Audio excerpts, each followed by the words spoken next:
Good evening and welcome to the Bruckner household. Lucky for everybody, there's nothing interesting going on, so instead, might as well show you lesson 1-5. Again, you're expected to take notes.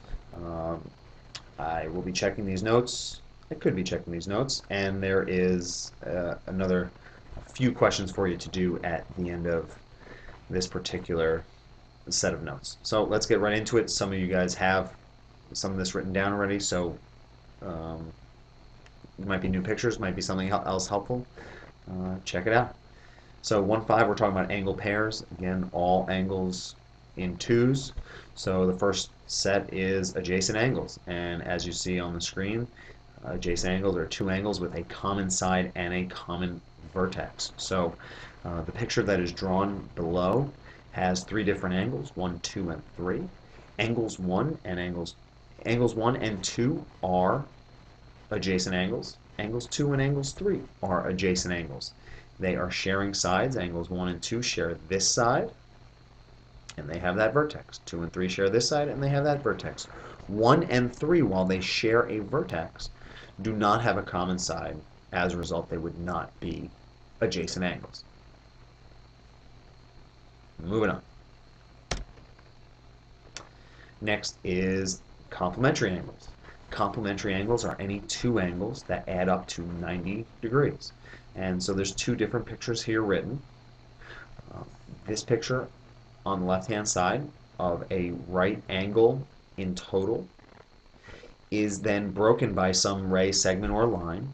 And those two angles that are sitting here, this angle, these acute angles, have to be complementary. They don't have to be sitting next to each other. These are complementary and adjacent. These two angles are not adjacent over here, but are definitely complementary. Supplementary angles. Two angles that add up to 180 degrees. So on a line that adds up to 180 degrees, you definitely have two angles that are supplementary. All straight angles are 180 degrees. Each of these, this acute, this obtuse angle, those are definitely going to be supplementary. True or false? Any two right angles are supplementary. Any two right angles. True. They're 90 degrees. 90 plus 90 equals 180. Good. Those are supplementary. Next we come to angle bisector. An angle bisector is any line, ray, or segment that cuts an angle into two congruent angles. So consider the picture that we have here, angle SDM.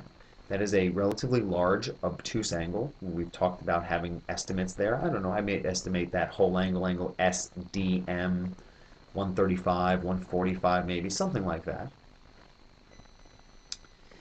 And ray DG, or in this case segment DG, is bisecting that angle. If something bisects an angle, it cuts it into two congruent angles, which means that I have the ability then to draw in the two congruence marks. Those two angles are then congruent, angle SDG and angle GDM, if DG is an angle bisector.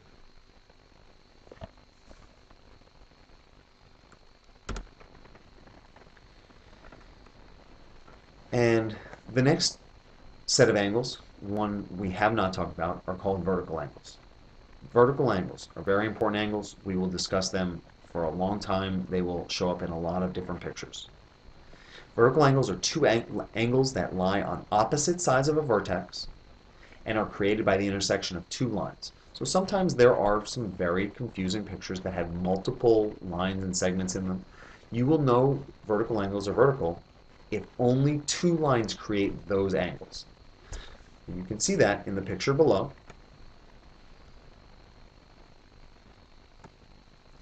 Here are two lines, and they are creating those four individual angles. Now there are more angles down there than just those four, but for starters we will just talk about angles 1, 2, 3, and 4.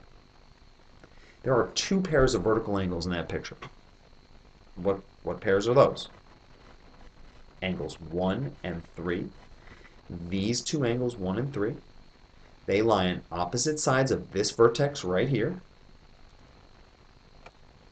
And these two lines, these two segments in this case, create angles 1 and 3. That makes them vertical. Angles 2 and 4 are vertical angles. Angles 2 and 4 also have this vertex. They share a vertex. They're on opposite sides of that vertex, and it's still these two lines that create them. So I have two pairs here, 1 and 3 and 2 and 4. Now I'm not going to write the next thing down. You definitely should. All vertical angles are blank.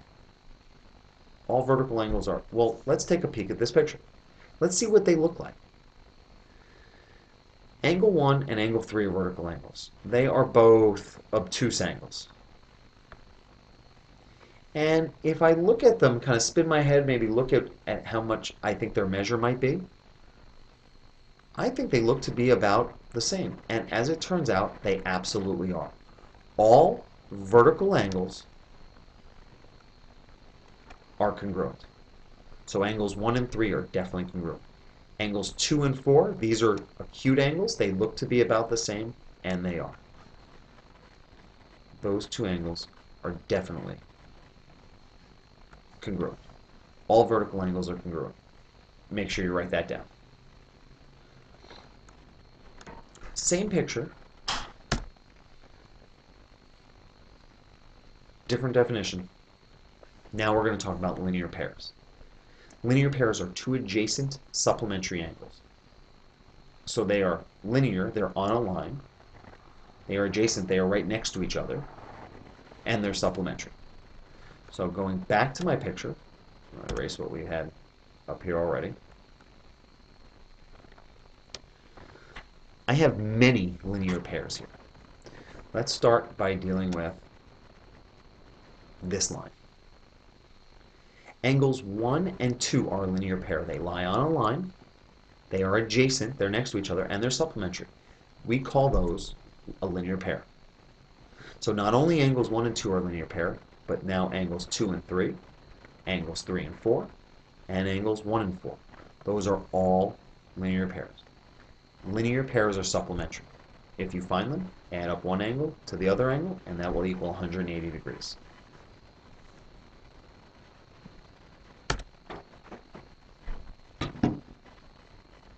So here's a question, algebraic in nature, that you're more than welcome to draw a picture down for. I am not going to, but this class is about drawing and about having a good idea of the vocabulary. We're going to discuss vertical angles and finding x. So two vertical angles have measures of 3x plus 7 and 2x minus 38. I'd like you to solve for x and find the measure of these angles. Okay? So I think back and say vertical angles. Vertical angles are congruent. If vertical angles are congruent in math, that means equals. So those two angles are equal to one another.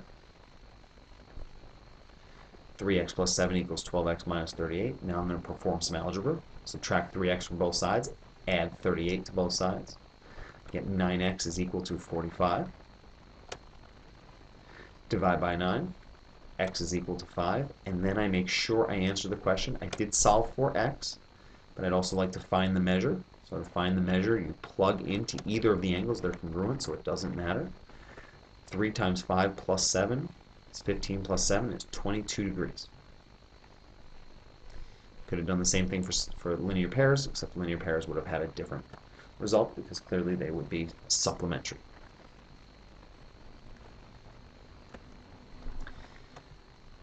Your notes are what I could potentially check, plus page 41, numbers 8 through 16 all. Please take care of that. Have a great weekend, and I'll see you on Monday. Bye.